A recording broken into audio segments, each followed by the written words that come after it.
Hi எல்லோருக்கும் வணக்கம். இன்றைக்கி பார்த்தீங்கன்னா இந்த மில்க் மஷ்ரூம் வச்சு தான் சூப்பரான ஒரு ரெசிபி நான் உங்கள் கூட ஷேர் பண்ணிக்க போகிறேன். நம்ம நார்மலாக கடைகளில் கிடைக்கிற மஷ்ரூம்ஸ் வச்சு செஞ்சுருப்போம். ஆனால் இந்த மில்க் மஷ்ரூம் கிடைக்கிறது ரொம்பவே ரேரு. அப்படி கிடச்சிதுன்னா கண்டிப்பாக விடாதீங்க, வாங்கி செஞ்சுருங்க. ஏன்னா இதில் அவ்வளோ மெடிசினல் வேல்யூஸ் இருக்குது. ஏன்னா இதில் நிறைய ஆன்டி ஆக்சிடென்ட்ஸ் இருக்குது. அதே சமயத்தில் கேன்சர் கூட அந்த செல்ஸ் எல்லாம் அழிக்கக்கூடிய தன்மை இந்த மஷ்ரூமில் இருக்குதுன்னு சொல்கிறாங்க. ஸோ அதனால் இது ரொம்பவே உடம்புக்கு ஹெல்த்தி. கிடச்சிதுன்னா கண்டிப்பாக ஒரு வாட்டியாவது வாங்கி செய்யுங்க. இப்போ முதல்ல அந்த மஷ்ரூம்ஸ் எடுத்துகிட்டு மேலே இந்த மாதிரி அதுக்கு ஒரு தோல் மாதிரி இருக்கும், அதை எடுத்துடலாம். இந்த மஷ்ரூம் பார்த்திங்கன்னா கொஞ்சம் ஹார்டாக இருக்கும். நம்ம நார்மலாக செய்கிற மஷ்ரூம் மாதிரி இல்லாமல் இது கொஞ்சம் ஹார்டாக இருக்கும். அது சாஃப்டாக இருக்கும் இல்லையா, நம்ம நார்மலாக செய்கிறது. இது கொஞ்சம் ஹார்டாக இருக்கும். அதனால் மேலே இருக்க தோலெல்லாம் நம்ம இந்த மாதிரி பீல் பண்ணி எடுத்துடலாம். இல்லைன்னா உங்களுக்கு அது நார் மாதிரி வரும். நீங்கள் அதை யூஸ் பண்ணுறது இருந்தாலும் பண்ணலாம். சப்போஸ் வேணாம் அப்படின்னா நீங்கள் இந்த மாதிரி எடுத்துருங்க. இதை எடுத்துகிட்டு சின்ன சின்ன பீசஸாக நம்ம கட் பண்ணிக்க போகிறோம். இது டேஸ்ட்டும் பார்த்திங்கன்னா ரொம்பவே சூப்பராக இருக்கும்.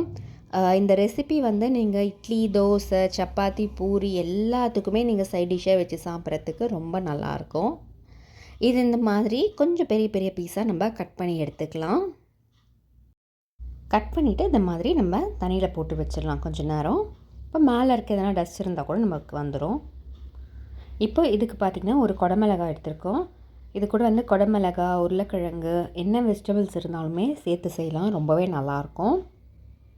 இப்போது ஒரு குடமிளகாவை இந்த மாதிரி க்யூப்ஸாக கட் பண்ணி அதையுமே இதில் சேர்த்துக்கலாம். இது கூடவே ஒரு வெங்காயமும் நல்லா பொடியாக சாப் பண்ணி வச்சுக்க போகிறோம். இந்த டிஷ் செய்கிறது பார்த்திங்கன்னா ரொம்பவே ஈஸியாக செஞ்சிடலாம். டக்குன்னு கூட முடிஞ்சிடும் வேலை. இந்த காய்கறி மட்டும் நீங்கள் ரெடி பண்ணி வச்சுக்கிட்டாலே போதும். இல்லை நீங்கள் வெறும் மஷ்ரூமில் கூட செய்யலாம், இது நல்லாயிருக்கும். இப்போ இதுக்கு ஒரு 2 உருளைக்கிழங்கு எடுத்துருக்கோம், அதையுமே கட் பண்ணி சேர்த்துக்கலாம். இப்போ நிறைய வெஜிடபிள்ஸ் சேர்த்து செய்யும் போது டேஸ்ட்டு இன்னுமே நல்லாயிருக்கும்.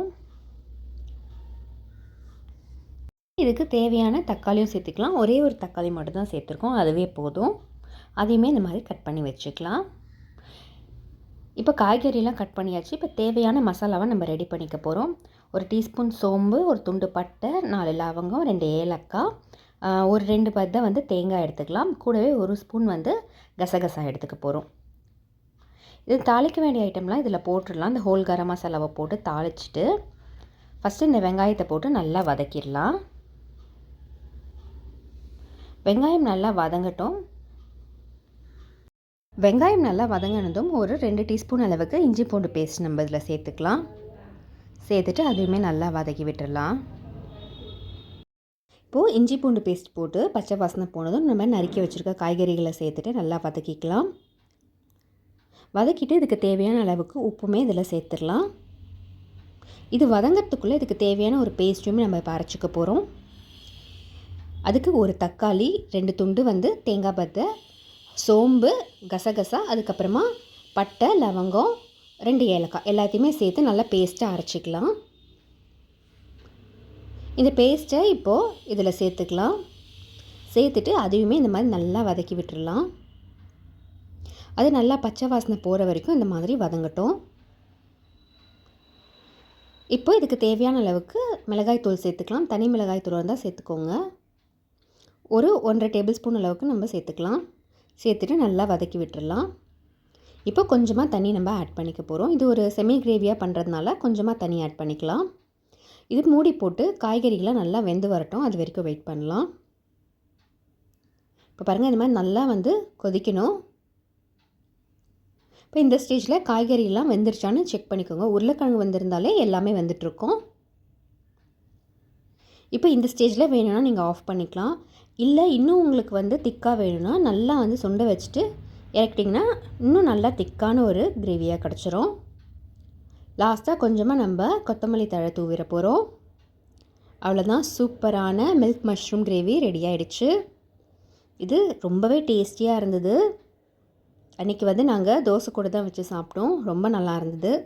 நீங்கள் சப்பாத்தி, பூரி எதுக்கு வேணாலும் வச்சு சாப்பிட்லாம். ரைஸ்க்கு கூட நீங்கள் போட்டு சாப்பிட்லாம், நல்லாயிருக்கும். லாஸ்ட்டாக கொஞ்சமாக பெப்பர் தூவி இறக்கிடுங்க. அதோடய ஃப்ளேவர் நல்லாயிருக்கும் நம்ம பெப்பர் போடும்போது. நல்லா இந்த மாதிரி கொரகொரப்பாக அரைச்சிட்டு சேர்த்துக்கலாம். அவ்வளோதான், நம்ம கிரேவி ரெடி ஆகிடுச்சு. இப்போ நீங்கள் ஸ்டவ் ஆஃப் பண்ணிவிட்டு சர்வ் பண்ண வேண்டியது தான். இது ரொம்பவே ஈஸியாக செஞ்சிடலாம். நீங்களும் வீட்டில் கண்டிப்பாக இதை ஒரு வாட்டி ட்ரை பண்ணி பாருங்கள். எப்படி இருந்ததுன்னு ஃபீட்பேக் சொல்லுங்கள். உங்களுக்கு இந்த வீடியோ கண்டிப்பாக பிடிச்சிருக்குன்னு நினைக்கிறேன். உங்களுக்கு இந்த வீடியோ பிடிச்சிருந்தா ப்ளீஸ் மறக்காமல் லைக் பண்ணுங்கள், ஷேர் பண்ணுங்கள், கமெண்ட் பண்ணுங்கள், சப்ஸ்கிரைப் பண்ணிவிடுங்க. தேங்க்யூ.